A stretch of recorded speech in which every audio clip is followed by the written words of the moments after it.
¿Cómo están? Muy buenas tardes. Bienvenidos y bienvenidas a Espacio de Gestión. Espacio de Gestión es el programa de radio de la Maestría en Gerencia Social de la Pontificia Universidad Católica del Perú.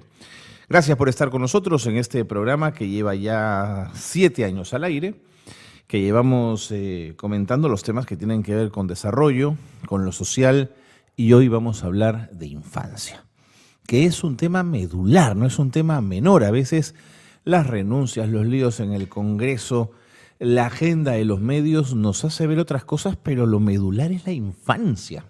Y en eso creo que nuestra invitada nos va a poder explicar mucho mejor cuál es la importancia. Estamos con Ana María Watson, presidenta de GIN, el Grupo de Iniciativa Nacional por los Derechos del Niño. GIN es un espacio abierto a la coordinación con todas aquellas instituciones que tengan como finalidad defender los derechos del niño y del adolescente. Ana María, qué gusto tenerte aquí, bienvenida. Gracias por estar con nosotros. Gracias, Carlos, gracias, y un saludo a todos los radio oyentes, ¿no? Ponme un poco en autos. ¿Cuándo comienza la iniciativa, este espacio de articulación? Bueno, nosotros hemos nacido prácticamente con la Convención de los Derechos del Niño, porque nos juntamos un conjunto de defensoras de derechos humanos, así en general.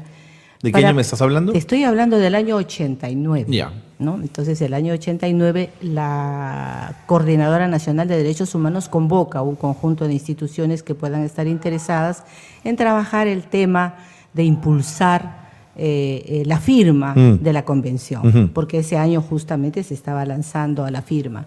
Entonces nos juntamos y hicimos un trabajo de incidencia y logramos que Perú firme la convención el año 89. De acuerdo. Luego hemos continuado con mucho entusiasmo por el resultado obtenido en ese momento y logramos la ratificación el año siguiente, el año 90. Y justamente fue el presidente que juraba en ese entonces, Fujimori, quien anunció la ratificación de la convención. De acuerdo. Y eso fue un logro sumamente importante, porque a partir de ahí entonces es el Estado que se compromete a respetar los derechos de los niños y avanzar en todas las líneas más importantes que tiene. Perdóname, Ana María, cuando hablas de logro, ¿te refieres a que la sociedad civil tuvo que empujar muchísimo para que el Estado asumiera esos compromisos? ¿No estaba en su agenda hacerlo? No, no estaba en su agenda. O sea, en su agenda hay la inversión en lo que es educación, en términos generales, entiendo, ¿verdad? Como líneas nacionales obligatorias. Pero así preciso, por el respeto de los derechos de los niños como convención, en esta convención trae un tema novedoso y es que considera al niño sujeto de derechos. Claro. Ese es el tema fundamental en esta firma, en esta ratificación. Y además el Perú, al momento de ratificar, se compromete a respetar y avanzar y mejorar cada vez más la situación de los niños. Tenemos graves problemas de desnutrición, anemia, son los grandes problemas que dificultan el avance en el tema educativo. ¿Por qué? Porque los niños de las zonas altoandinas son los que sufren esta situación. Seguro, ¿no? Seguro. ¿Por qué? Porque su cerebro no logra hacer las coordinaciones necesarias y entonces tienen problemas de atención, problemas para poder estudiar, de comprensión. Entonces, realmente problemas muy difíciles. Entiendo. Y que impiden un desarrollo de nuestro país, ¿no? Entonces, eso. ¿Qué organizaciones estaban en ese momento? Bueno, en ese momento formábamos parte, junto con la coordinadora, estaba Amnistía Internacional. Amnistía, muy activa en esos años. Amnistía Internacional, yo era la representante. Estaba Tarea, Tincuy, ¿no? Había otro programa de... Tarea hasta ahora sigue trabajando por la educación, ¿no? Sí, impresionante. Ese es su área, sí, es su área, especialidad. Bueno, ya no recuerdo otras instituciones, pero que estuvimos mucho tiempo juntos. Sin embargo, con el logro, ya habiendo firmada la convención y ratificada esta posteriormente, por lo general, cuando no hay objetivos tan macros, pueden diluirse las formas de articulación, pero ustedes no se diluyeron, al contrario, mantuvieron el perfil. ¿Cómo hicieron eso, Ana María? Lo que pasa es que el haber firmado y ratificado, haber logrado ese trabajo, nos convocó, nos comprometió a poder continuar, porque entonces la convención señala que el Estado tiene que hacer su informe cada 4 años. Claro. Entonces, ¿quién iba a hacer el seguimiento? Correcto. Para que el Estado pueda cumplir con sus compromisos asumidos. Necesitaba de una organización de acuerdo. Que tenga cierta solidez, credibilidad y además con objetivos claros de para poder hacer el seguimiento. Entonces nosotros nos conformamos como grupo de iniciativa nacional. Por supuesto. Pero me estás hablando de inicios de los 90, cuando todavía hablar de indicadores y de sistemas de medición más modernos era todavía, digamos, complejo o no existían y tal. ¿Cómo hicieron para hacer los seguimientos correspondientes? Bueno, el primer informe fue solamente, como somos una red, creo que eso es importante para este grupo de iniciativas, nos conformamos como una red a nivel nacional. Entiendo. Entonces, eso facilitó hacer la consulta porque no hay data. Exactamente. En esa época no había data, no hay nada. ¿De dónde sacas la información respecto a cómo se está cumpliendo? Por ejemplo, se ha mejorado un poco el nivel de anemia en Huancavelica, en Ayacucho. Tienes que tener una organización a quien consultar, ¿verdad? Entonces nosotros estábamos a nivel casi nacional. Entonces, a través de nuestras redes hemos llegado a diferentes lugares. Y los primeros informes, si uno los revisa, son bastante generales. Muy generales. Por justamente esta falta de data, falta de organización también de la sociedad civil, faltaba más fuerza. Pero sin embargo nosotros hemos venido haciendo este informe. El último ha sido el año 2014-2015, ¿no? O sea, era el 4º y 5º informe alternativo de la sociedad civil al Comité de Derechos del Niño.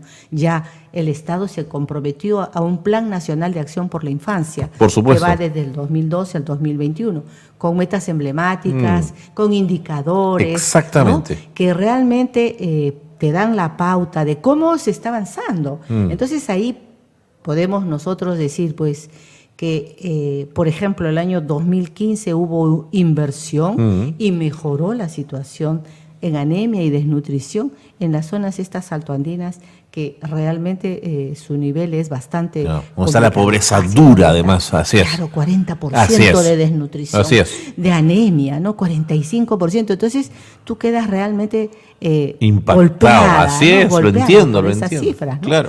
Y sin embargo, bueno, ya podías acceder a esa data para hacer el informe, ¿no? Ana María, la relación de una organización como esta con el Estado es una relación compleja, tirante, por momentos es buena, por momentos no tan buena. ¿Cómo la definirías? Yo lo definiría en términos generales, es una relación buena. Buena, sí. O sea, nosotros hemos mantenido esa relación permanente. A través de las cartas de incidencia, ¿qué pasó en este problema? Por ejemplo, cuando hay casos, inmediatamente nos pronunciamos, tal vez no públicamente, pero sí hacemos la incidencia a las organizaciones que están involucradas en este tema. Claro. En salud, por ejemplo, también nosotros nos dirigimos al Ministerio de Salud, no solamente trabajamos con el Ministerio de la Mujer, que es el ente rector en este tema, ¿no? Sino que también vamos a salud. Cuando han venido este grupo de niños de Cerro de Pasco, que se encadenaron en las puertas del Ministerio de Salud, me acuerdo, ¿no? Y se quedaron más de 15 días, Dios mío. Me acuerdo. ¿No? Entonces, la ministra se comprometió a poner, ellos pedían una posta de salud en Cerro de Pasco, en una comunidad que se llama Parashka, y resulta que hasta ahora, Carlito, hasta ahora, ellos dijeron que en 4 meses lograban eso fue el año pasado, en el mes de junio. Claro. Entonces, hasta ahora no hay nada, no se ha avanzado 1 milímetro en ese compromiso. Pedían agua potable, porque en esa zona, en esos pueblos, no hay agua potable. La minera capta el agua y les da el agua que queda a las poblaciones aledañas. No, la minería consume una barbaridad de agua para su trabajo habitual. Sí, claro. Entonces, y ellos tienen agua 2 o 3 veces al día, por media hora. Entonces, ¿te imaginas tú la situación de los niños y además la contaminación? No, por supuesto, Cerro de Pasco está tomada por la contaminación. De acuerdo. Entonces, es una relación que tú definirías como buena. Sí, buena. Porque vamos a visitar, hemos estado haciendo gestiones por la ley contra la violencia. De acuerdo. Se ha logrado en conjunto con otras instituciones. Pero bueno, es que te reciben, te escuchan, están atentos a las recomendaciones.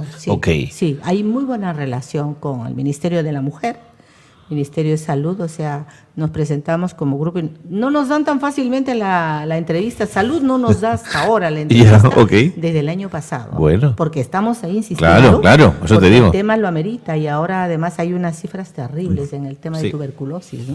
En adolescentes. Ana María, pero cuando me hablas de niños y de niñas, la complejidad de la organización, corrígeme si me equivoco, es que tienes demasiados frentes que atender. Sí. Tienes salud, sin duda, tienes educación, ¿no es cierto? Tienes población vulnerable, es decir, tienes varios elementos que cubrir. Género, por supuesto, ¿no? Claro. ¿Cómo haces con eso? Mira, son 4 ejes que señala la Convención: salud, educación, protección y participación. ¿Ves? Son los 4 ejes que señala la Convención. El tema, bueno, salud está anemia y desnutrición, tiene su propio carril. El tema de protección es el tema más amplio y ahí es donde se trabaja a nivel de prevención a todo lo que es violencia. Ahí está el tema de violencia. Claro. Entonces nosotros hemos hecho una campaña bastante fuerte el año pasado, tratando de que se incremente el presupuesto dedicado a la protección de la violencia.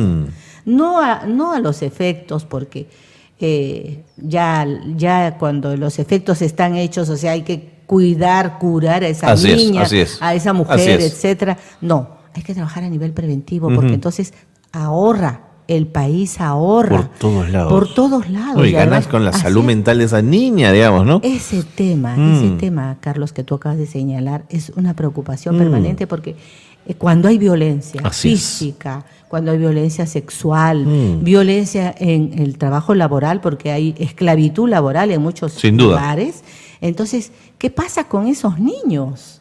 ¿No? O sea, ¿cómo pueden salir adelante una niña embarazada a los 12 años? ¿Cómo puede salir adelante? Ya su futuro fue, ya lo perdió, ¿no? Entonces, ese futuro de esa niña impide a la familia a poderse salir adelante, aunque parezca mentira, porque toda la familia se involucra. Entonces, tenemos grandes problemas en el tema de prevención. Hay solamente, mira, el Estado asigna 144 millones para prevenir la violencia en el sector infantil, que es hasta los 18 años, ¿no? Entonces, ¿cuánto equivale eso? No, para todo el país es 4 soles por niño a nivel nacional. Claro, no hay forma. ¿Qué se hace? Por eso iniciamos una campaña que se llama Sin presupuesto no hay derechos. Por eso es que hemos incidido y a pesar de eso hemos hecho incidencia con los congresistas. Porque de ellos depende. Por supuesto. ¿No? Ellos son los que revisan el presupuesto y lo aprueban. Y pueden poner algunas líneas más. Hemos hecho incidencia, hemos visitado. Inútil. Dedicamos más de 22 organizaciones, una de ellas el GIN, con sus 30 y tantas organizaciones, la incidencia fuerte, y sin embargo no obtuvimos ningún resultado de parte de los congresistas. Con la justa se mencionó en algún momento la problemática de infancia. Entonces, eso te hace ver que, están en otra cosa, que nuestras autoridades están en otra cosa. En otra cosa. El tema político los jala para ver, ya están pensando en las nuevas elecciones, ¿no? Hay presupuesto para los gobiernos regionales, gobiernos locales. ¿A qué lo dedica? A hacer pistas. De acuerdo. Pero además, Ana María, es una torpeza porque levantar la bandera política de la defensa de los niños y los adolescentes podría tener también réditos políticos, o sea, puede ser un ganar-ganar por los dos lados, digamos. Por supuesto, ¿no? Ana María, me tengo que ir a la pausa. Perfecto. Pero al regresar quiero que me cuentes qué tienen entre manos, sé que están en una campaña muy fuerte, que están trabajando, quiero que me hables de todo eso en un instante. Gracias. Pausa y seguimos con más aquí, en Espacio de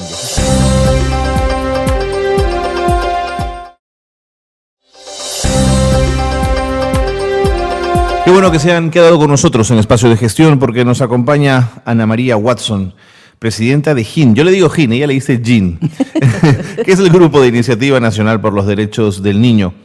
Bueno, es una coordinadora nacional que agrupa a organizaciones de sociedad civil peruanas, por supuesto, que trabajan sobre el conjunto de las problemáticas en relación con infancia, con niñez, con adolescencia.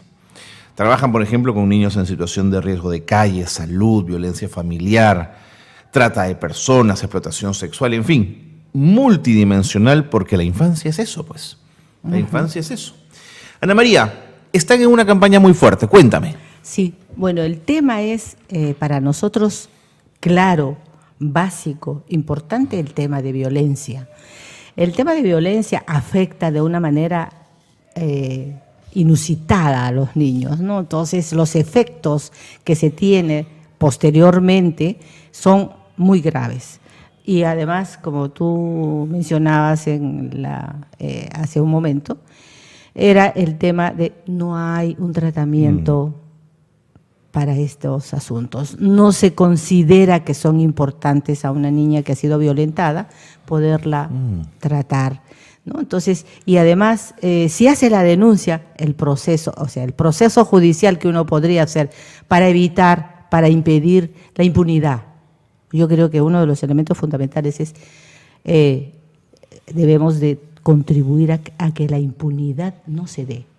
Porque entonces, si el tipo que ha ocasionado el daño no es castigado. Si el agresor no es lo peor que puede pasar. No socialmente digamos, no hay forma de construir una sociedad justa si no hay castigo, sanción para el responsable de una agresión. Eso es lo que nosotros decimos, ¿no? De 4.500 denuncias que ha habido el año pasado sobre el tema de violaciones, entre ellos un 30% hay violaciones sexuales. A niñas pequeñas acá no se escapa ni siquiera la edad. Tenemos un dato que es terrorífico, ¿no? Que hay más de 385 niños menores de 5 años violados. ¿Cómo te puedes imaginar que va a quedar ese niño o esa niña violentada a esa tierna edad, ¿no? Y el tipo o el agresor impune, caminando por las calles. No. Entonces nosotros pedimos justicia, que realmente se cumpla con las normas. Existen normas, existen leyes, pero que fácilmente son dejadas de lado porque, bueno, hay la corrupción de por medio, se le aceita ahí al juez, al fiscal, y se acabó.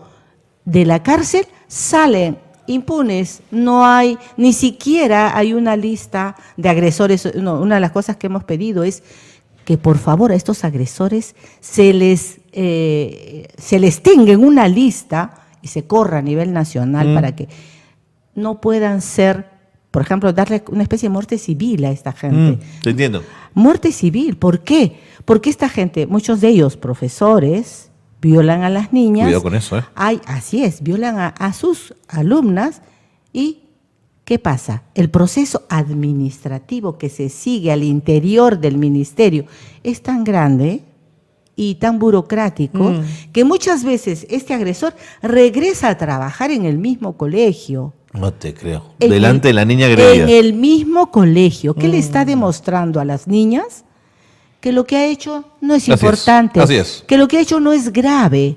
Y entonces ese aspecto es realmente que te sacude y no es posible. El sistema penal debe de cumplir con aquello que debe estar. O sea, 4.500 denuncias.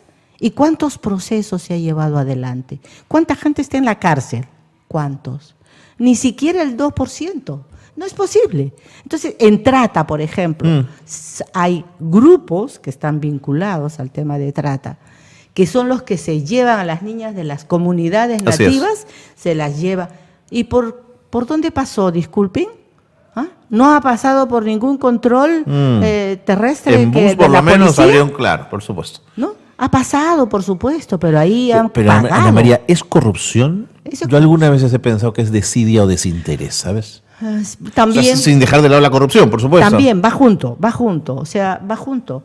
Es lo mismo que pasa, por ejemplo, cuando vienen de Bolivia, van a pasar armas, ¿no? A nuestro país, el contrabando famoso. Anuncian que ahí viene ya un conjunto de camiones. Así es. Anuncia, y en ese momento toman la policía y la SUNAT y todos los que están en la frontera, van a tomar su refrigerio, pues, al momento que está pasando. Claro. ¿Qué te están demostrando eso? No, que no importa. O ya el jefe máximo recibió lo suyo y entonces ordena que por favor se vayan cada uno a tomar su refrigerio por 1 hora. Es tremendo, mientras ¿no? pasó todo. Entonces, ¿tú qué dices ahí? ¿A quién castigas? ¿A quién? ¿A quién vas a denunciar ahí? Yo denunciaría al jefe máximo, porque eres el que ordena. Pero bueno, en este país, pues, lamentablemente nos vamos acostumbrando a que la corrupción sea el elemento fundamental, ¿no? Pero Ana María, tú llevas tantos años en esta brega y en esta pelea. ¿Sientes que se ha ido deteriorando esta lucha? Sí, en el tema de corrupción, sí. Sí, lo percibes claramente. Así es, con toda claridad. Antes había un esfuerzo, sí había un esfuerzo, porque, no sé, tal vez porque no se viera tan públicamente. Ok, ¿de pronto? De pronto, porque no se viera. Pero ahora último, ya esto ya es pan comido, o sea, ya es normal, es natural. Entonces, hemos naturalizado la corrupción, ¿no? Hemos naturalizado la corrupción. Entonces, por ejemplo, me decía, y Ana María, ¿qué te parece si detrás de tu proyecto de ley pones algo de dinero para que esto pudiera funcionar? Le digo, jamás en mi vida podría ser una cosa así. Las cosas tienen que respetarse por derecho. Así es. Por las normas Así que es. existen. Por eso, ¿no? Y no por otra cosa, ¿no? Entonces, lo otro, eso es estar colaborando en una sociedad corrupta. Así es. Y eso Además no es torpe porque una vez que das dinero te van a volver a pedir, se va a generar un mercado negro, Así las es. cifras van a aumentar, no tiene sentido. No tiene. Más allá de lo primero y No. más importante, que hay que ser Así digno y es. decente y no Así estar es. jugando con eso, ¿no? Así es, así es. Yo creo que el principio de justicia, de dignidad, se ha perdido, ¿no? Entonces piensan que, bueno, tú das algo de dinero y las cosas avanzan, pero creo que eso debemos de poner fin y eso corresponde a todos nosotros como sociedad poner el freno. De acuerdo. ¿no? Entonces me estabas contando que la campaña va a poner el énfasis o está poniendo el énfasis en la violencia sexual desde un lado. ¿Qué más? Así es. Bueno, como parte de este tema también, por ejemplo, violencia sexual, violencia laboral, porque hay varios tipos de violencia, okay. ¿no? Violencia física. Dentro del tema de violencia física estamos impulsando, presionando a que se pueda sacar ya de una vez el reglamento de la ley. Existe una ley de prevención a la violencia de castigo físico y humillante. Hay una ley que salió el 2015 y hasta ahora no hay reglamento. Que corregía el Código Civil que permitía... ¿no? Así es, había que modificar algunos aspectos. O sea, si uno castigaba moderadamente, pero ese moderado era una trampa, ¿no es cierto? Así es, era un ardid. ¿Eso todavía no tiene reglamento, Ana María? No tiene reglamento nuestra ley. No sabía eso. Fue el año 2015 Imagínate. que salió en la época de Toledo. Claro. Hay mucha crítica a Toledo, pero ese año, esos años, se dio la ley del interés superior del niño, se dio la ley contra el castigo físico, la ley contra el castigo a la familia también, se firmó el Tratado de Comercio de Armas para evitar el problema de la delincuencia, y se firmó el tercer protocolo facultativo de los derechos del niño referido a las comunicaciones, es decir, que los niños tienen derecho a poder presentar sus denuncias independientemente sin necesitar de un adulto, cosa que el código dice que tú necesitas un adulto. No, existe ese tercer protocolo facultativo que permite hacer sus denuncias a los niños, ¿no? Entonces,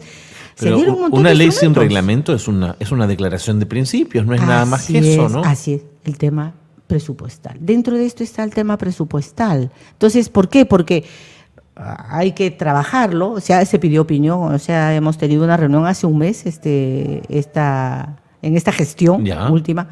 Sí se ha avanzado un poco, nos presentaron, estuvimos dando nuestros aportes, pero y de pronto ahí quedó, o sea, fue flor de un día. Entonces decimos, oigan, necesitamos el reglamento, pero no solamente queda en el reglamento, sino hay que difundirlo, hay que capacitar a los profesores, hay que difundir en los sectores, en las APAFAS, a los padres de familia, tienen que estar ellos totalmente involucrados y con el conocimiento de qué cosa está prohibido hacer y cuáles son las recomendaciones, porque no solamente vamos a hablar de cuál es el castigo, ¿verdad? Sino cómo tratar al niño, O sea, hay que ir por los dos lados. O sea, nuestra posición es esa. Muy bien, frente al castigo hay estas normas. Muy bien, pero el padre hay que darle la oportunidad, porque muchas veces ha sido él castigado de tal forma que no tiene referentes positivos. Claro. ¿Con qué herramientas ese papá trabaja la no violencia? Así es. Claro. ¿Cómo? Entonces hay que darle las herramientas para que pueda realmente tener una actitud positiva frente a sus hijos. ¿Qué no hacer? No, además Ana María te dice, a mí me pegaron de chico y mira qué bien estoy ahora, ¿no? Sí, es tremendo, ¿no? Eso es tremendo, pero hay pues castigos y castigos. Una cosa es un llamado de atención, ¿no? Y otro castigo es que te masacren. Así es. ¿no? Entonces hay diferencias notables en este tema. Y además cuando el agresor es el llamado a protegerte, el daño es doble, Ana María. Es doble. Ahora mira, hay un tema, por ejemplo, que se habla muy poco. Cuéntame. Y es el tema de la violencia sexual y la iniciación sexual en zonas altoandinas. Okay. En zonas altoandinas hay una costumbre que el padre es el iniciador del tema sexual a la hija. ¿Qué me estás contando, Ana María? Es el iniciador, sí, el padre. ¿Y cuándo lo hace? Cuando lo hace tiene fecha.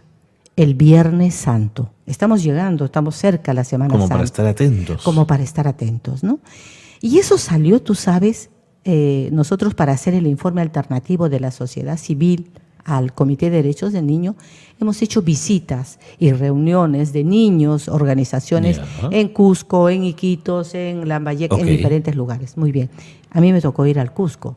Entonces, nadie me lo contó. Yo lo escuché y yo lo vi. Entonces, hicimos una reunión. ¿Las niñas decían esto, Ana María? Así es. Y uno de los niños nos dijo, porque tuvimos una reunión solo con niños de estas instituciones, ¿no? Con las cuales trabaja.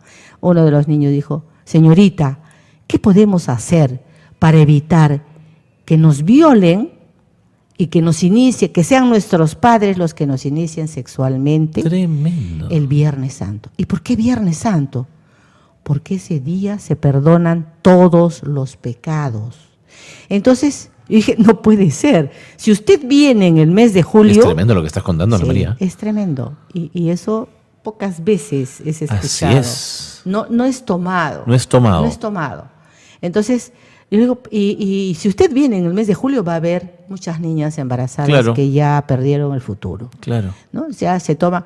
Entonces, yo relacionaba con una costumbre de la época medieval que era el derecho de pernada. Así es. ¿No? Entonces, el señor feudal. El señor feudal era el encargado. Bueno, ahora con otra cara, pero también tomando de una costumbre ancestral y además que no era nuestra, no era propia de nuestras comunidades. Seguro. Y sin embargo, ahora sí se lleva a cabo ahí. ¿Y a qué edad las niñas son iniciadas en 12 esta práctica? años, 12 años. 12 años. No sé, cuando tiene su primer periodo, entonces ya esta niña ya está seleccionada por su propio padre, o sea, su entorno más cercano. ¿Las niñas verbalizan esto, Ana María? Verbalizan de manera callada, agachadas, ¿no? O sea, casi con vergüenza, claro. Avergonzadas, ¿no? Entonces, ¿qué hacemos? Yo dije, vamos a colocarlo en el informe. Por supuesto. ¿No? Tenemos que decirlo, y además exigir a las instituciones, porque luego tuvimos una reunión total con todas, ¿cómo es posible que ustedes no hayan denunciado? ¿Sabes cuál es la respuesta? No es fácil, Ana María. Tú estás afuera, nosotros estamos dentro, vivimos con la propia comunidad. Claro. Nos sacan de la comunidad si tocamos el tema. Nos sacan y el trabajo que venimos realizando, ¿no? Que se cae totalmente. No podemos tocar el tema. Eso tendría que partir del propio Estado. Es decir, también hemos solicitado un estudio especial de este tema, de este fenómeno que se da en estas comunidades. Pero hasta ahora, mira, estoy hablando del 2014 que estuve yo allá. Hasta ahora no se logra hacer ese estudio. Tremendo. Entonces, lo mismo pasa con las niñas de la selva. Las inician también sexualmente, los padres las entregan por un terreno, ¿no? Las entregan 12 años, ¿no? 10 años ¿no? 12 años ya tienen 2 hijos muchas veces. ¿Qué pasa? ¿No? O sea, no hay un concepto de respeto a lo que es la infancia. No hay. No hay una zona que se llama Mazán en la selva donde ni siquiera los escuchan. Y las niñas con embarazo adolescente, 10, 12 años. Claro. Es terrible. Impresionante, ¿no? Y luego viene el estereotipo más costeño, casi limeño, de decir, no, en la selva las mujeres son más calientes. Sí, te das cuenta. Lo cual es una estupidez, pero de marca mayor, ¿no? Así es, pero es la forma de justificar. Exactamente. Es una forma de justificar algo que no se está trabajando, no se está trabajando a nivel prevención, con el presupuesto que se tiene para prevenir. Con 4 soles diarios que me dices, no hay forma. No alcanza. A nivel nacional. No hay forma, no hay forma. Es una burla. Ana María, vente cuando quieras a seguir hablando de estos temas que son muy importantes. El tiempo nos ha ganado. Sí. Y mucha fuerza y mucho empuje, que es lo que menos falta. Creo que están ustedes empoderadísimas desde aquel lejano 89. Así imagínate. Muchas gracias. Un gusto haberte tenido en el programa. Muy bien, gracias a ustedes. Gracias. Ana María Watson, presidenta del Grupo de Iniciativa Nacional por los Derechos del Niño, ha estado con nosotros y ha contado cosas tremendas y muy duras, pero que hay que poner sobre la mesa. Basta de hablar a media voz. Pausa y seguimos con más.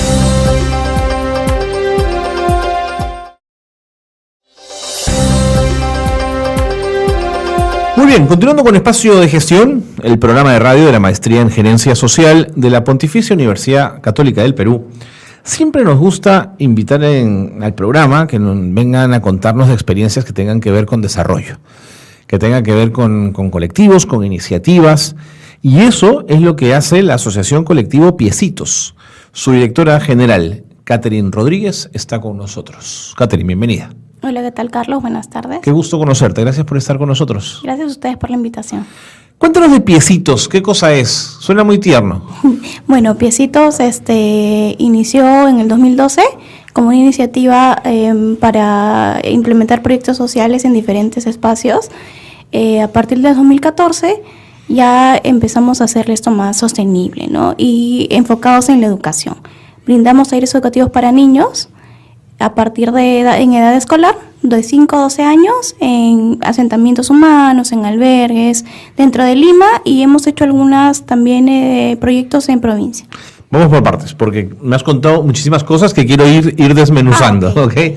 A ver, la primera, cuando ustedes dicen que son una asociación colectivo Piecitos, ¿es un colectivo en tanto que son gente, unidad, ciudadanos que se juntan para hacer algo o es un colectivo de organizaciones? No, es gente que se organiza para hacer algo. De acuerdo. ¿Lo hacen como si fuera un voluntariado? Exacto. ¿O tiene que ver con un trabajo que uno asume? No, es un voluntariado. Uh-huh. Siempre ha sido así y siempre seguirá siendo así. Siempre va a ser así. De acuerdo. Me dices que comienzan en el 2012. Sí, en el 2012 hacemos proyecciones sociales casi 2 años. Eso te iba a preguntar, ¿por qué hay ese tránsito de 2 años?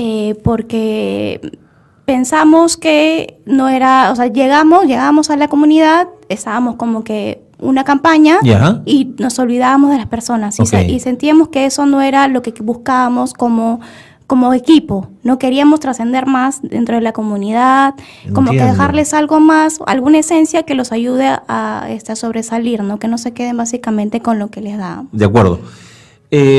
Hablas en plural, es decir, tú eres la directora general, pero ¿comenzaste tú con la iniciativa? ¿Alguien te acompañó? ¿Empezó otra persona? Éramos 4, ¿no? Al principio, pero casi todo se va moviendo de acuerdo a sus proyectos personales. Actualmente solo somos 2, ¿no? A la cabeza, yo acá en Lima y Alexander en Londres, que maneja algunas cosas desde allá con nosotros, ¿no? Entiendo. Que es página de redes, no, cuestiones de comunicación. De acuerdo.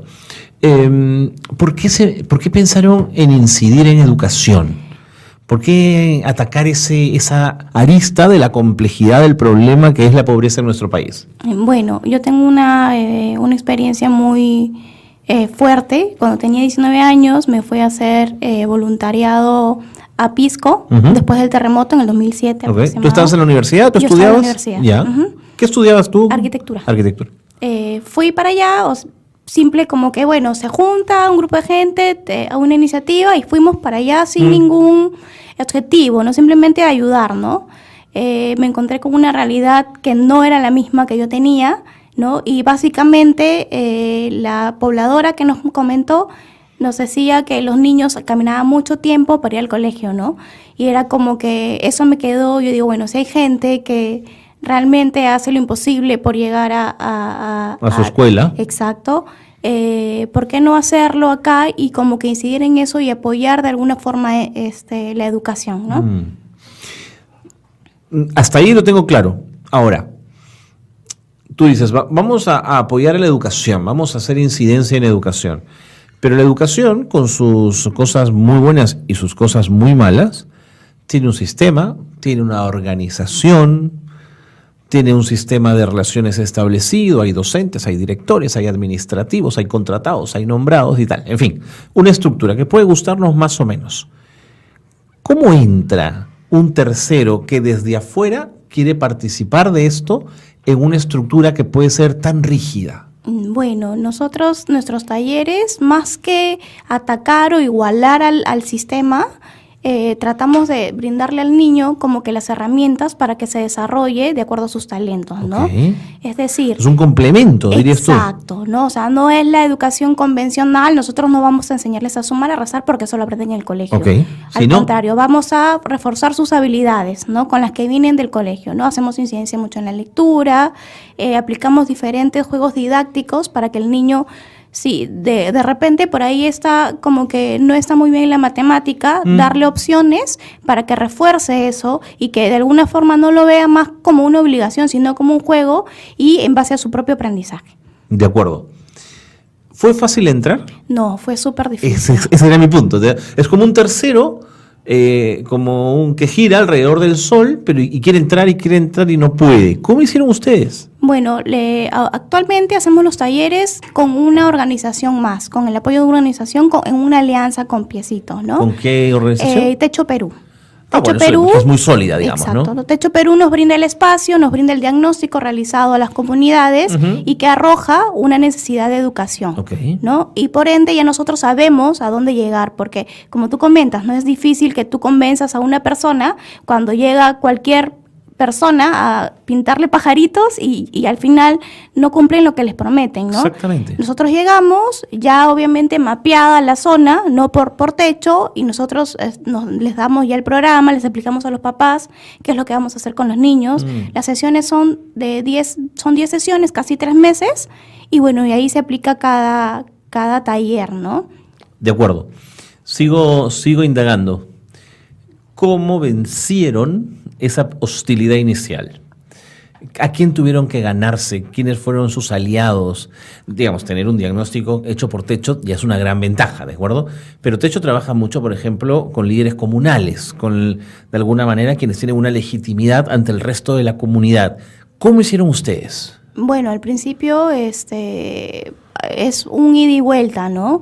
El primer taller fue un éxito y nuestros aliados fueron los niños, porque les gustaba mucho lo que hacíamos, ¿no? Como te digo, como era muy diferente a lo del colegio, ¿no? Ellos llegaban encantadísimos, ¿no? De hecho, les llevamos a veces para la clausura les llevamos un teatro que jamás habían visto, los hemos llevado al museo también, ¿no? Aprovechando un mundo absolutamente exacto, es súper diferente, ¿no? Son cosas, tratamos de darle algo diferente al colegio para que no se aburran, porque imagínate, de lunes a viernes el colegio, llega el domingo alguien que los quiera levantar temprano para que lleguen a un espacio, es bien complicado. Los días de intervención son los domingos. Son los domingos, son todos los domingos, durante 10 sesiones.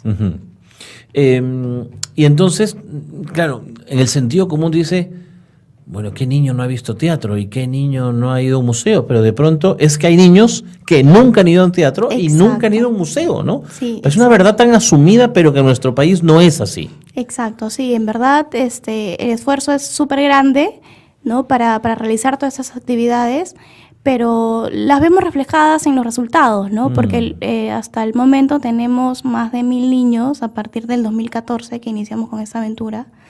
Y que bueno, que están beneficiados acá en San Juan de Miraflores. Básicamente tenemos varios proyectos ahí. De acuerdo. Cuéntame del proyecto en cifras. Veamos, ¿cuántos colegios han intervenido desde que comenzaron? Hemos intervenido en un colegio y hasta ahora 6 comunidades. Un colegio y 6 comunidades. ¿Cómo es eso? Lo que pasa es que, bueno, justo se dio en un determinado tiempo la necesidad de intervenir en un colegio, pero solo con un grado, porque ganamos un premio, participamos, hay una organización que brinda mochilas y participamos del concurso y bueno, y ganamos un lote de mochilas para dar en un programa, ¿no? Uh-huh. Ese programa era de una semana y nos exigían que sea en un colegio, ¿no? Bueno, buscamos un colegio de la zona que beneficiara a los niños de las mismas comunidades cercanas y eran niños nuestros que llevábamos ya los talleres. Y bueno, y hablamos con la directora, tratamos de meternos ahí y estuvimos por igual 3 meses. 1000 niños. ¿De qué edades? A partir de los 5 hasta los 12 años. 5 a 12. Tienes un arco bastante grande. ¿Es voluntario? Es voluntario. ¿Siempre voluntario? Siempre es voluntario. De acuerdo. ¿Los participantes son niños o son niñas? No, son niñas y niños. ¿Y en qué proporción? Casi 50-50. Casi 50-50. ¿Qué hace que un papá o una mamá ocupe parte de su domingo en ir a un taller de los que ustedes proponen? ¿Por qué invertirían su tiempo en ello? Bueno, al principio los mandaban porque en verdad, lamentablemente a veces los papás quieren deshacerse un poco de los niños, ¿no? Pero después se dieron cuenta que realmente los niños mismos le pedían a los papás que los lleven, ¿no? Okay. De hecho es muy cercano porque es en el mismo local comunal, ¿no? Pero no es en el colegio donde se hace la actividad. No, es en el local comunal de la comunidad. Por eso decía yo, varias comunidades, un solo colegio, decía, ¿cómo es eso? No. Es el local comunal. Exacto. De acuerdo. Al local comunal. De acuerdo. Tengo muchas preguntas que hacerte. ¿Quién diseña estos talleres? Bueno. Es decir, ¿y cómo sabes además que el diseño que estás usando es un diseño que cumple o calza con los objetivos educativos o educacionales que te has trazado? ¿Cómo diseñan una intervención de este tipo? Ya, a ver, bueno, nuestro equipo es disciplinario, ¿no? Tenemos en el equipo gente que es docente, que son psicólogos, que ven la parte de pedagogía, ¿no? Estamos nosotros, como te comento, teniendo la educación alternativa dentro de estos talleres en base a las inteligencias múltiples, ¿no? Y básicamente, ¿cómo sabemos que llegan? No te entendí. Aterrízamelo más, por favor. A ver, te cuento. Son 8 inteligencias múltiples, que va la lógica, la naturalística, la lingüística y entre otras, que cada clase hace simulación de una. Ok. ¿No? Soy arquitecta, yo supongo que esto se lo he aprendido en el tiempo. Sí, okay. Exacto, ¿no? Un poquito indagando. De acuerdo. Ahí. Bueno, diseñan los docentes y ¿cómo sabemos que esto repercute en los niños? Porque volvemos al diagnóstico y en el diagnóstico hay ciertas cosas puntuales que los papás mismos dicen que los niños necesitan. Por ejemplo, ¿no? El reforzamiento de matemática, de repente por ahí un poco de lectura y tratamos de mezclarle otras cosas que nosotros también sabemos que realmente van a ser aprovechados por los niños, ¿no? Uh-huh. Y bueno, y al final resulta porque al inicio o sea, ¿cómo empieza todo el taller? Un fin de semana antes de inicio del taller vamos a hablar con los papás, a comentarles más o menos lo que hacemos, les hacemos una clase tipo a ellos, mientras conversamos y todo, ya le hicimos la clase, ¿no? Y esto como que les enseñamos qué es lo que van a aprender sus niños, no es una clase convencional como te comenté, y después de eso se inscriben los niños. Al siguiente sábado domingo llegan los niños y empezamos con la primera clase es como un test de entrada, ¿no? De todas las clases que vamos a brindarles y al final les tomamos el mismo y sabemos cuál es el aprendizaje que han logrado. Eso te iba a preguntar, los indicadores, o sea, ¿sí tienes data suficiente para saber si desde el inicio del taller hasta el final de ha habido un avance y ha habido un aprendizaje? Exacto. Ya, de eso necesito que me hables con detalle después de la pausa porque me tengo que ir a un corte. Nuevamente, Katherine, gracias por estar con nosotros y por compartir esta experiencia fantástica de la Asociación Colectivo Piecitos. Gracias. Vamos a la pausa y seguimos conversando. Gracias. Okay. Pausa y volvemos.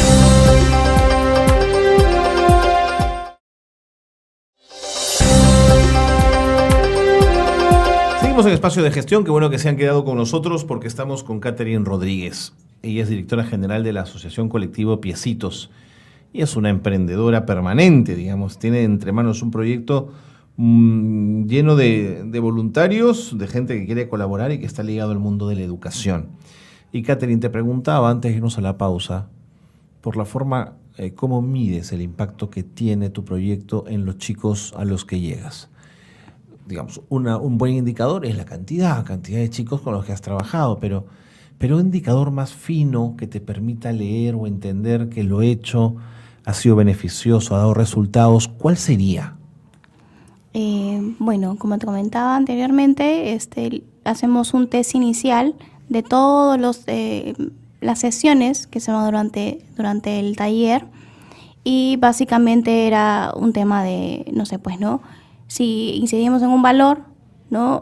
Hallar el valor que significa, no sé, pues una figura, ¿no? O por ahí una lectura, ¿no? ¿Cuál es el valor replicable aquí, ¿no? Y al final les tomamos el mismo examen y veíamos qué tanto aprendieron, ¿no?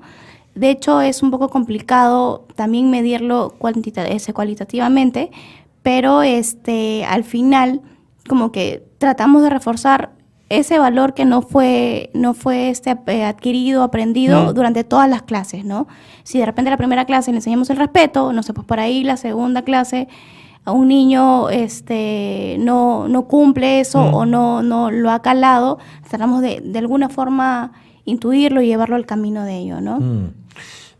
Pero en tal caso, ese test que realizas sí te permite saber entonces quién consiguió aprender con H intercalada, ¿no? Hacer suyo un valor, una enseñanza, lo trabajado en el taller frente a uno que no. Exacto. Eso es claramente posible de leer. Sí, de hecho sí, ¿no? Porque, bueno, como te comento, es el mismo test, ¿no? Que ahí están todas las sesiones incluidas, ¿no? Y nos permite ver quién captó mejor, quién no captó menos, quién necesita un poco más de ayuda, ¿no? Pero Entiendo. realmente no medimos si aprendiste o no, simplemente cuánto impacto tuvo ese taller en ti. De acuerdo. Más preguntas. ¿Cómo financian la organización? Porque hay que pagar materiales, hay que pagar los pasajes, los talleres, la comida. ¿Cómo hacen? Ahorita todas la inversión que tiene Piecitos o todos los gastos las cubren voluntarios y actividades por fondos. Voluntarios y actividades por fondos. Punto. Sí. Cooperación internacional. Justo este año hemos tenido 2 proyectos que son de una semana, son más pequeños que los que tenemos durante todo el año. Y con una incidencia en un punto, básicamente, en un objetivo claro que tiene esta organización, ¿no? Una organización norteamericana. ¿Cómo se llama? Cross Cultural Solution. Ya. Ellos traen voluntarios y tienen un tema en particular que quieren incidir, ¿no? Con un número de niños. Nosotros más o menos mapeamos qué lugares pueden necesitar ese proyecto, esa intervención, ¿no? La semana pasada hemos tenido un proyecto que se llama Project Watch, que es un proyecto de lavado de manos, ¿no? Que enseñamos a los niños a cómo lavarse las manos, o sea, cuáles son los gérmenes que contaminan o qué actividades son las que contaminan, el por qué no lavarse las manos como consecuencia, ¿no? Lavarse las manos antes de comer. Claro. No se puede después de jugar, ¿no? Ir al baño, qué sé yo, ¿no? Exacto, ¿no? Y bueno, y ese taller lo hemos tenido en un albergue con niños con discapacidades múltiples. Esto con el apoyo de esta organización internacional. Bueno, la organización paga el proyecto completo, ¿no? Claro. Y de alguna forma hay por ahí un beneficio para nosotros. Pero, ¿cómo consigues el apoyo de la cooperación? Es decir, porque también para poder tener los fondos hay que aplicar, y para poder aplicar hay que llenar unos formatos, mandar, en fin.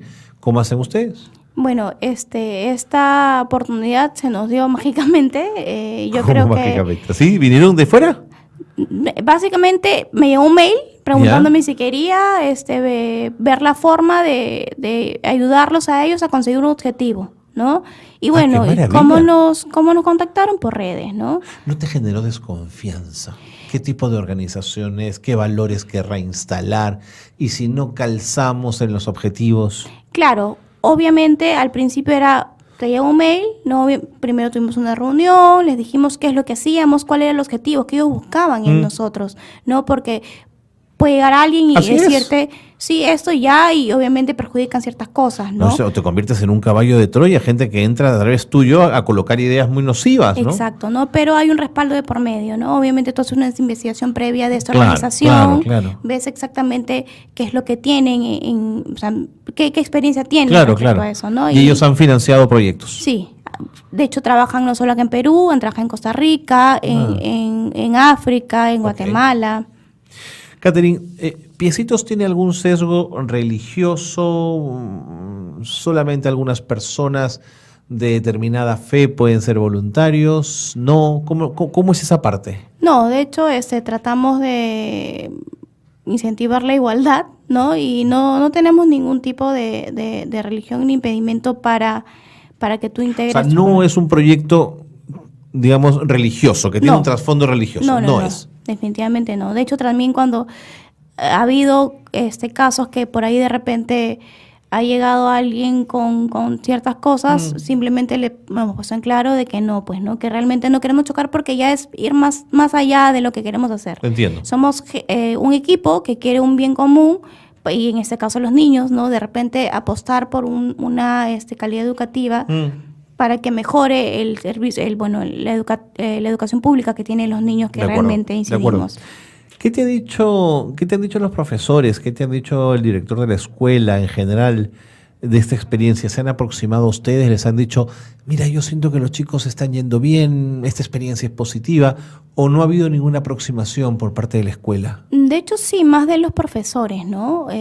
Porque de alguna forma a veces hay un poquito de celos porque los niños quieren que, en ese caso, que cuando hacíamos talleres el sábado, exacto, ¿no? Porque pues son cosas diferentes, ¿no? Exacto, ¿no? Porque tratamos de brindarles los talleres en temas didácticos, en temas de juego, ¿no? ¿Por qué? Porque imagínate, pues, ¿no? Estar todo el día en el colegio de lunes a viernes y llegar un fin de semana, como que no te va a gustar mucho, ¿no? Creo que a nosotros tampoco nos gustaría tener una clase extra, ¿no? En un fin de semana, ¿no?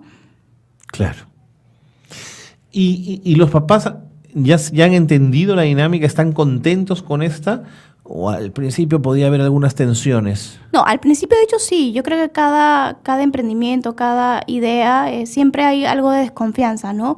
Porque, bueno, nosotros somos súper cuidadosos con el filtro de los voluntarios que van a campo, que van a hacerles los talleres a estos niños, porque uno nunca sabe quién pueda llegar, ¿no? O sea, nuestra convocatoria es bien particular, ¿no?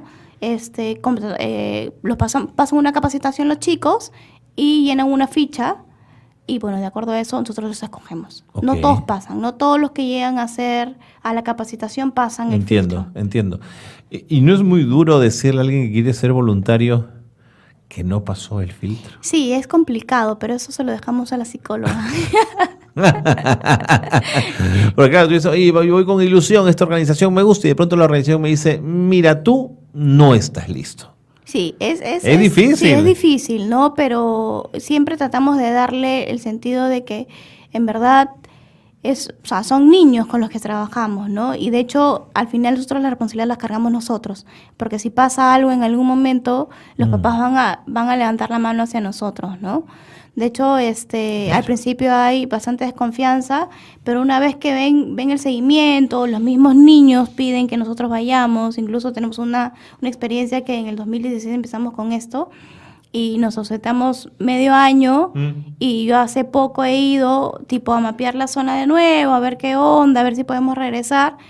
Y era como que le pregunto a un niño que por ahí lo vi que me pareció muy conocido y le digo, ¿te acuerdas de nosotros? Y me dice, ¿estoy soñando?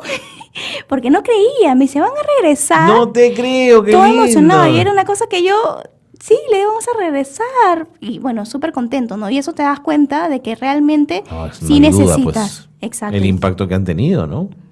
Exacto, ¿no? Es un trabajo súper complicado, súper duro, pero no nos rendimos hasta ahora. Cuando uno llega a una comunidad, como es la comunidad de San Juan de Miraflores, un barrio, qué sé yo, uno corre el riesgo de sentir que llega a contar la verdad de cómo deben ser las cosas. Y a sentirse que lo que uno trae consigo es mejor, es superior. Vaya, que vienes a resolver los problemas. Y la gente que está ahí te dice, un momentito, yo sé cuáles son estos problemas y estamos resolviéndolos a nuestra manera. Digamos, ¿cómo haces para entrar en una comunidad? Me has hablado del diagnóstico de techo, pero para entender y que tus voluntarios entiendan que no son los llamados a resolver los problemas del mundo de esa comunidad, sino que su objetivo es otro. De hecho, sí, obviamente todo el mundo quiere ser el superhéroe, pero tratamos de hacerles entender de que realmente no es la solución, sino es parte de el proceso a llegar a esa solución. Es decir, no, o sea, nosotros no somos salvavidas ni nada, pero de alguna forma, con estos talleres o con el granito que les damos a cada niño, siento que en cualquier momento va a calar o ese niño que creció con ese taller o con ese aprendizaje, o yo creo que cada uno guarda lo mejor de sí, ¿no? O sea, igual, o sea, tú te acuerdas algo que te impactó mucho cuando eras pequeño. Sin duda. ¿No? Y en base a experiencias, ¿no? Y la idea es que tratamos de venderle eso a los papás, ¿no? Que, ok, sí, no somos de repente la solución a todos sus problemas que tienen porque son diversos, pero de alguna forma tratamos de llegar a los niños con estas cositas, ¿no? Con estos talleres que de alguna forma tratan de calar en ellos, de como que de aprender más cosas, ¿no? Incluso también, como yo siempre le he dicho a los voluntarios, o sea, a veces uno dice, ya, yo le voy a enseñar al niño, pero a veces es al revés, porque el niño te enseña ciertas cosas que tú ni imaginas, ¿no? Y es un aprender a aprender. De acuerdo. Me queda un minuto, tengo una última pregunta y es mi preocupación por la sostenibilidad. Me parece muy bien que hayan venido los amigos de Estados Unidos. Es estupendo que tengas un montón de amigos voluntarios dispuestos a jugársela. Que tu socio esté en Londres intentando generar redes, comunicación, así como cooperación. Pero me pregunto si no es demasiado voluntarismo, es decir, ¿qué pasa si en algún momento se cansan? No, de hecho sí, la idea es que este año ya tengamos un equipo trabajando para nosotros y que fijo, permanente. Exacto, ¿no? Un equipo más que todo administrativo que mueva toda la organización, porque de hecho es un sacrificio grande, como tú dices, o sea, todos los voluntarios tenemos diversas cosas que hacer, incluyo, así es. ¿no? Porque, sí, creemos en algo, queremos un objetivo en común, pero tenemos que vivir de algo, así que claro. A partir de ese año tenemos ya proyectado tener un equipo, ¿no? Porque realmente es lo que necesita una organización, ¿no? Un equipo sostenible. Totalmente. Catherine, muchas gracias por habernos venido a contar tu experiencia. Este emprendimiento social me parece fantástico. Le auguro muchos años. Si sigue manteniéndose el motorcito de este entusiasmo y de la pasión con la que nos hablas. Y no sé si hay alguna web, algún fanpage de alguien que de pronto está interesado en ponerse en contacto con ustedes y podemos usar la radio para eso. Sí, claro. Nos pueden seguir por redes como Colectivo Piecitos en Facebook, que bueno, básicamente... Colectivo Piecitos. Colectivo Piecitos en Facebook. ¿Ya? Bueno, también tenemos página web, ¿no? Piecitos.org, www.piecitos.org. Piecitos.org. Pongo en Google Piecitos y voy a llegar. Y vota, exacto, ¿no? Perfecto. Y bueno, y si nos quieren contactar, nos escriben por inbox, por ahí están los mails, ¿no? Muy bien. Arquitecta, muchas gracias. Gracias por la invitación. Y no se olvide su tesis, por supuesto. Sí. Catherine Rodríguez, directora general de la Asociación Colectivo Piecitos, ha estado con nosotros en el programa. Nos tenemos que ir ya. Muchas gracias por habernos acompañado, gracias por haber estado con nosotros. Lorena Jurupe ha estado en los controles en este programa y Carlos Cornejo los ha acompañado en la conducción. Nos encontramos la próxima semana. Muy buenas tardes.